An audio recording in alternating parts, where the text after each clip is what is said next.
பாலும் தெளிதேனும் பாகும் பருப்பும் இவை நான்கும் கலந்துனக்கு நான் தருவேன். கோலம் செய் துங்கக் கரிமுகத்து தூமணியே, நீ எனக்கு சங்கத் தமிழ் ஒன்றும் தா. சிவாய நம. மாணிக்கவாசகப் பெருந்தகை தொடர்ந்து போற்றுகிறார் சுவாமியை. தொழுத கை துன்பம் துடைப்பாய் போற்றி, அழிவிலா ஆனந்த வாரி போற்றி. வாரின்னா கடல். தொழுத கை துன்பம் துடைப்பாய் போற்றி அப்படின்னா, உன்னை வந்து அடைந்து உன்னை தொழுத கை, இரண்டு கைகளையும் தொழும் பொழுது நீ என்ன பண்ணுறன்னா உடனே வந்து துன்பங்களை துடைக்கின்றாய். இந்த பிறவி அப்படிங்கிறதே ஒரு பெரும் துன்பம் தானே, இது ஒரு துன்பக் கடல் தானே. அந்த இடத்துல வந்து நம்ம பிறந்த பிறகு கொஞ்சம் கொஞ்சமாக பலவிதமான அனுபவங்கள் அனுபவித்த பிறகு நம்மால் ஆகிறது ஒன்றுமே இல்லை.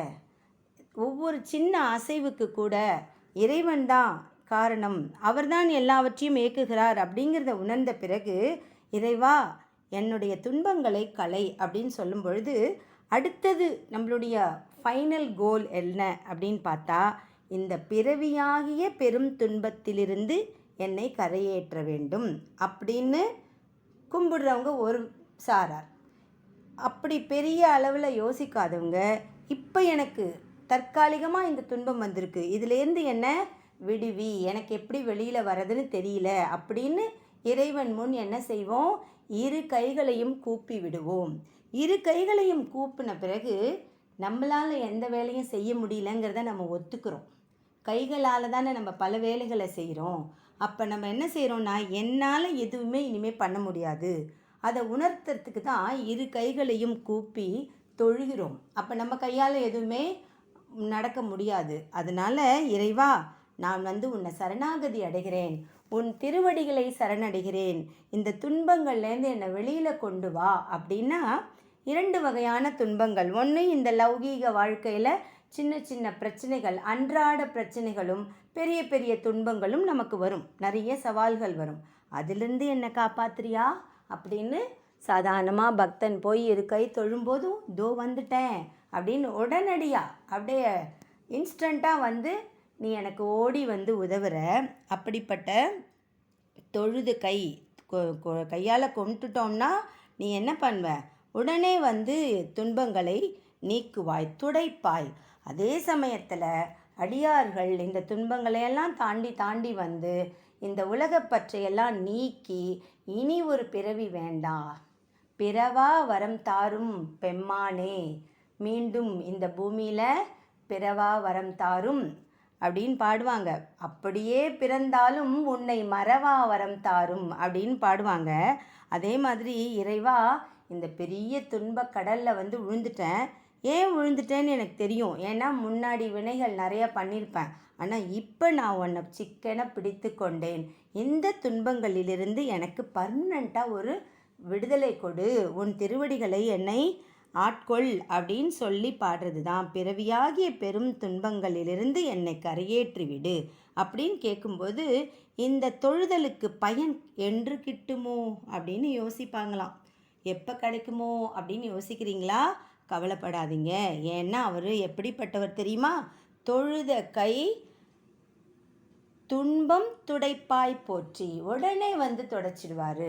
நீங்கள் சின்ன சின்ன துன்பத்திலேருந்து விடுதலை கேட்டிங்கன்னா அதுலேருந்து நீக்குவார். நீங்கள் பெரிய துன்பம்ங்கிறது இந்த பிறவி, அதனால் இனி ஒரு பிறவி வேணான்னு கேட்டாலும் அதையும் துடைத்து கொடுப்பார் அப்படின்னு சொல்கிறார். தொழுத கை துன்பம் துடைப்பாய் போற்றி, அழிவிலா ஆனந்த வாரி போற்றி. ஆனந்த வாரி அப்படின்னு சொல்கிறார். வாரினா கடல். எப்படிப்பட்ட கடல் அப்படின்னா ஆனந்த கடலாம். இப்போது மகிழ்ச்சி அப்படிங்கிற ஒரு விஷயம் எப்படின்னா, நமக்கு நல்ல நம்ம நினச்சதெல்லாம் நடந்ததுன்னா நம்ம ரொம்ப மகிழ்ச்சியாக இருப்போம். நம்ம எதிர்பார்த்த மாதிரி நடக்கலை அப்படின்னா நம்ம துன்பமாக சோகமாக ஆகிடுவோம். அதனால் மகிழ்ச்சிங்கிறது ஏறி ஏறி இறங்குறது. ஆனால் இது எப்படிப்பட்டதுன்னா ஆனந்தம்.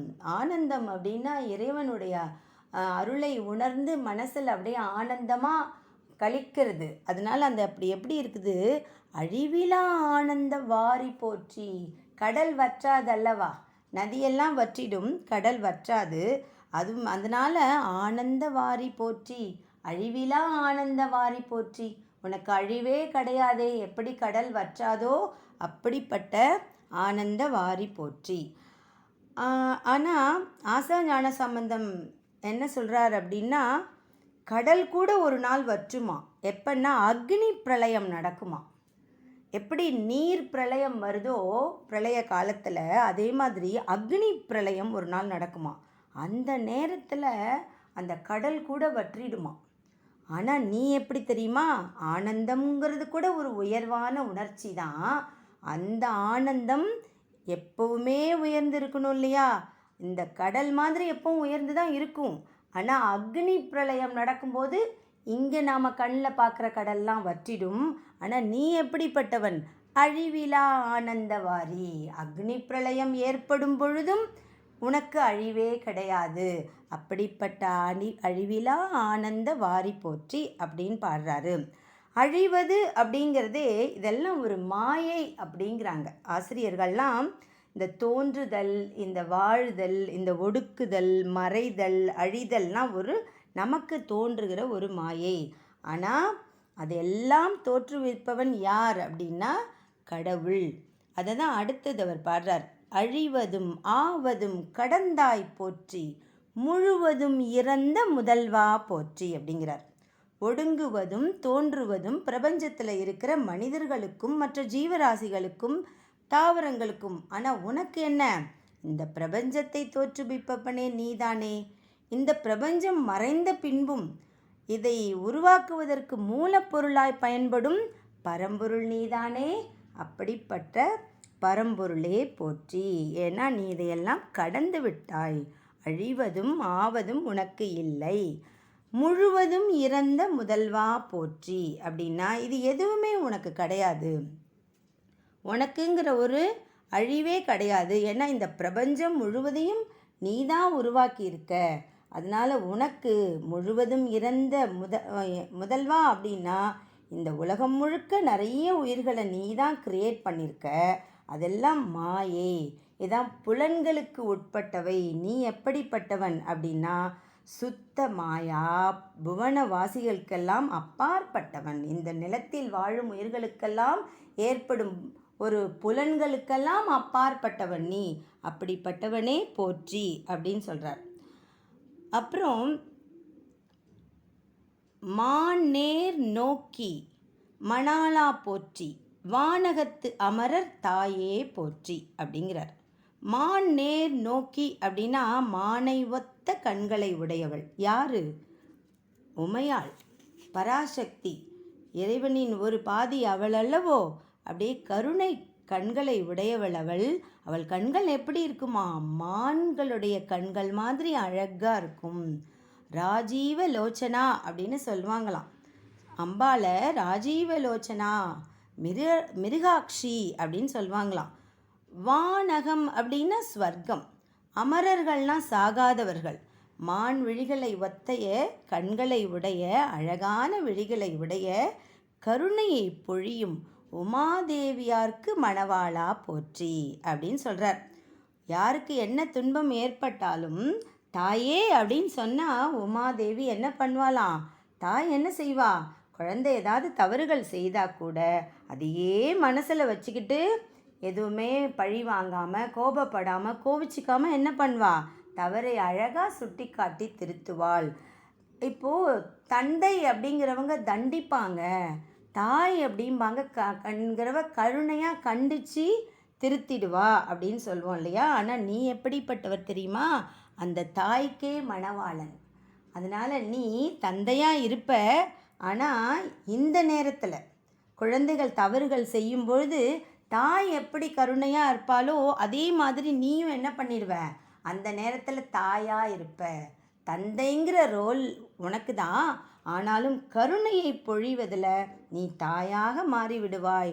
ஏன்னா நீ யாருக்கு மணாளன், கண்களை உடைய, மான்களை போன்ற கண்களை உடைய, மானின் கண்களை ஒத்த ராஜீவ சுலோச்சனா மிராட்சி ஆகிய உமாதேவிக்கே மணவாளன். உமாதேவியே கருணை மழை பொழிபவள். நீ அவளுக்கும் தாண்டி அவளுடைய அந்த ரோலை நீ எடுத்துப்ப. எங்களுக்கெல்லாம் தாயாக இருப்பவனே, தாயாக இருந்து காப்பவனே. தாய் தான் வெளியில் குழந்தைகள் சொல்கிறதுக்கு முன்னாடியே முகத்தை பார்த்தே கண்டுபிடிச்சிருவாங்க குழந்தைக்கு என்ன ஆச்சு அப்படின்னு. அது மாதிரி நீ என்ன தெரியுமா பண்ணுற? எங்கள் முகத்தெல்லாம் பார்க்கறதுக்கு முன்னாடி எங்கள் உள்ளத்தில் ஏதாவது தோன்றினாலே, எங்களோட 2 கையும் தூக்கி தொழுத கை தூக்கிட்டோன்னாலே என்னால் ஒன்றும் பண்ண முடியலையே அப்படின்னு நாங்கள் சொல்லும்போதே, நினைக்கும் போதே நீ என்ன பண்ணுற? தாயை விட கருணையா ஓடி வந்து காப்பவனே போற்றி அப்படின்னு பாடுறார் மாணிக்கவாசக பெருந்தகை. அதனால் தாயும் தந்தையுமாயிருப்பும் எம்பெருமானை போற்றுவோம், அவனருளை பெறுவோம். திருச்சிற்றம்பலம், திருச்சிற்றம்பலம், திருச்சிற்றம்பலம்.